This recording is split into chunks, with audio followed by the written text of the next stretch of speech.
Official inflation reports might look steady, but your bank account knows the truth. You walk into the grocery store with the same list, the same habits, and somehow the total keeps climbing. Even when headlines suggest inflation is cooling, everyday essentials don't seem to follow the same pattern. The gap between official numbers and lived experience is where financial stress quietly builds for most households. What's happening isn't imaginary, and it isn't just bad budgeting. It's a combination of pricing structure changes, product shrinkage, and category-level inflation that doesn't always show up clearly in broad economic averages. When economists report inflation, they're measuring baskets of goods across massive data sets. But your household isn't buying a statistical basket. You're buying specific brands, sizes, and categories that may be inflating faster than the average. That's why the experience feels disconnected.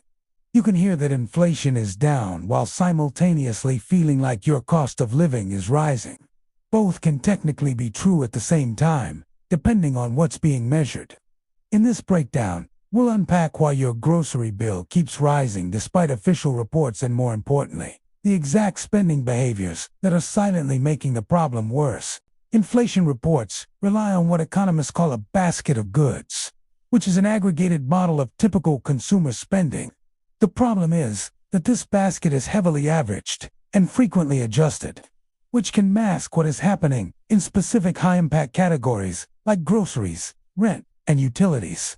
For example, if electronics prices drop while food prices rise sharply, the overall inflation number may appear stable. But for families, electronics are occasional purchases, while groceries are weekly necessities. This creates a perception gap. The inflation you feel is weighted heavily toward essentials, while the inflation reported is distributed across everything. There is also substitution bias built into the system. When prices rise, consumers shift to cheaper alternatives, and those substitutions get reflected in the data. So instead of showing the full impact of price increases on original products, inflation reports partially normalize the change by assuming behavior adjustments. The result is a statistical smoothing effect. The economy looks stable on paper, while household budgets feel increasingly compressed. Understanding this gap is critical because it explains why your experience is not an anomaly, is a reflection of how aggregated data can underrepresent real-world financial pressure in specific spending categories. One of the biggest drivers of hidden inflation is shrinkflation, where product sizes decrease while prices remain the same or increase slightly. This creates a stealth price increase that is easy to miss because the number on the shelf tag doesn't always change dramatically.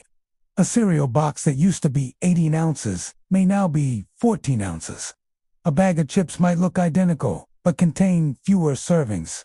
Even household staples like paper towels, coffee, and frozen meals have undergone subtle reductions in quantity over time. The psychological effect is important here. Consumers anchor to price, not unit value. Most people notice $4.99, still $4.99, and assume stability, even though they are getting significantly less product. This disconnect makes inflation feel less visible, but more persistent in daily life. Manufacturers use this strategy because it avoids direct sticker shock while preserving profit margins. For consumers, it creates a slow erosion of purchasing power that is difficult to track without actively comparing unit prices over time, over months and years. This leads to a noticeable increase in how often households run out of essentials and need to repurchase more frequently. Another key reason your grocery bill feels higher is category inflation, divergence. Not all goods inflate at the same rate. Essentials like food, housing inputs, and transportation often experience different pricing pressures than discretionary goods. Food, in particular, is influenced by multiple volatile inputs. Fuel costs, supply chain disruptions, labor shortages, weather patterns, and agricultural commodity prices.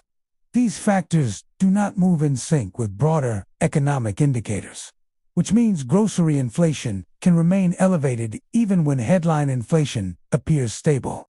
Additionally, brands respond differently to inflation pressure.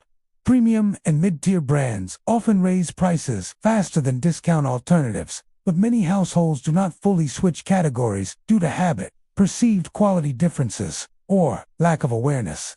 This leads to sticky spending, where consumers absorb higher prices instead of adapting consumption patterns. The result is a fragmented inflation experience.